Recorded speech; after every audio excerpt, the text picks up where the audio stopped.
નમસ્કાર મિત્રો, અમારા નવા વિડીયોમાં આપ સૌનું હાર્દિક સ્વાગત છે।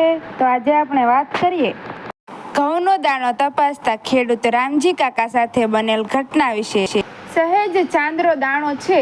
ઘઉંના દાણા હથેળીમાં લઈ અને ઝીણી નજરે સહેજવાર નિરખ્યા પછી રામજી દાદાએ ઘઉંની ગુણવત્તા માટે પોતાનો મત સહુને સંભળાવે।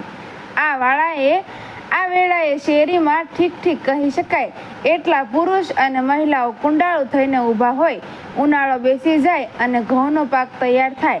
12 મહિના ઘઉં ભરવાની અમારી શેરીમાં રહેતા પરિવારોમાં તજવીજ શરૂ થાય।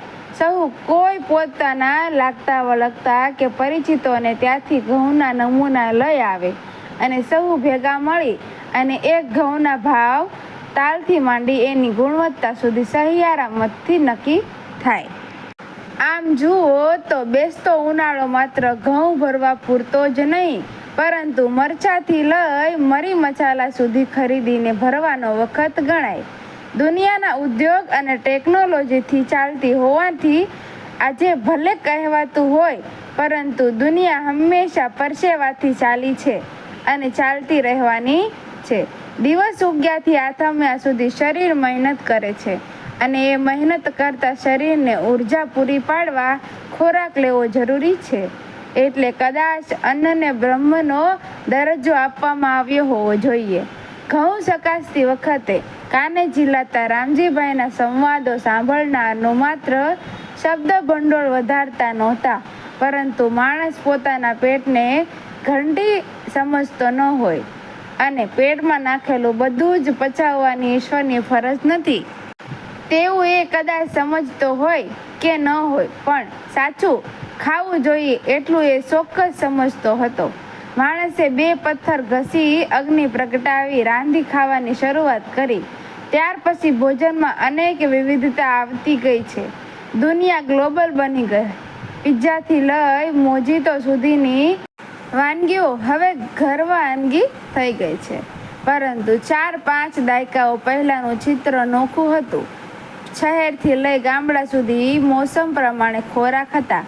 લોકજીવન પાસે ભલે વિજ્ઞાનની ડિગ્રીઓ ન હોય, પણ લોકજીવન વચ્ચે વિકસિત થયેલું એમના અનુભવ વિજ્ઞાન અને તેમના આધારે કાઢવામાં આવેલું તારણ ભાગ્યે જ ખોટું પડતું। ઘઉંનો દાણો ચાદરો હોય તો રોટલી ચળવળ થાય એવું કહેવાતું હતું, અને ઘઉંનો દાણો ચાદડો હોય તો રોટલી ચવળ થાય એવું કહેવાતું હતું। ઘઉં માત્ર તેનો એક દાણો દાખેલો। ચંપાબા બાજરીની મોસમમાં બાજરીને લીમડાના પાન અને રાખ ભેળવીને ખરી રાખતા।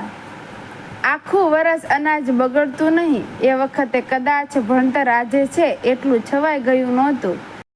લોકો ક્યાંક ખપ પૂરતું ભણતા હતા અને ઘણાનું જીવન ભણ્યા વગર પણ મજાથી પસાર થઈ જતું હતું।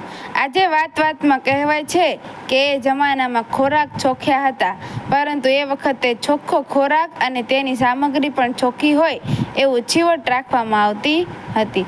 અનાજ અને ખાદ્ય સામગ્રી ઔષધથી લગીરે ઓછી નથી, પરંતુ તેમાં ઘાલમેલ થાય તો ઝેરથી સવાય પુરવાર થાય તેવું કહેવું કદાચ વધારે પડતું હોય તો પણ એ વખતનો ખોરાક સંતોષનો ઓડકાર આપતો હતો।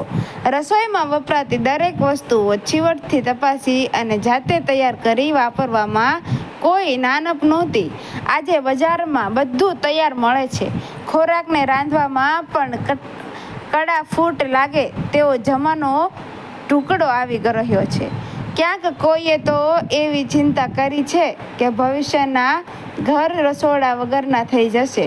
માણસ હવે પેટની માવજત કરવાને બદલે પેટને ભાડું છૂટી પડવાના ટ્રેન્ડ તરફ ઝૂકતો જાય છે। કુદરતે બનાવ્યું હોય તેને કુદરત સાચવે એટલી સાદી સમજણ ભૂલીને હવે જંતુ મુક્ત કે પેસ્ટિસાઇડવાળા ખોરાક ઉપર નભવું પડે તેવો જમાનો આવી ગયો છે। ખરીદેલું અનાજ, લોટ, ગોળથી લઈ સીધા સામાનની પરખ માટે હવે એક માર્કથી લઈ બ્રાન્ડ ઉપર ભરોસો રાખ્યા વગર છૂટકો નથી રહ્યો। કારણ કે હવે હથેળીમાં ઘઉંનો ચાંદરડો દાણો અલાયદો તારવતા રામજી દાદા નથી રહ્યા। મિત્રો, વિડીયો ગમ્યો હોય તો વિડીયોને લાઇક કરજો, શેર કરજો અને અમારા આવા જ નવા વિડીયો જોવા માટે અમારી ચેનલને સબસ્ક્રાઈબ કરી દેજો. તમારું વિડીયો વિશે શું કહેવું છે કમેન્ટમાં જરૂરથી કહેજો. ધન્યવાદ. જય શ્રી કૃષ્ણ.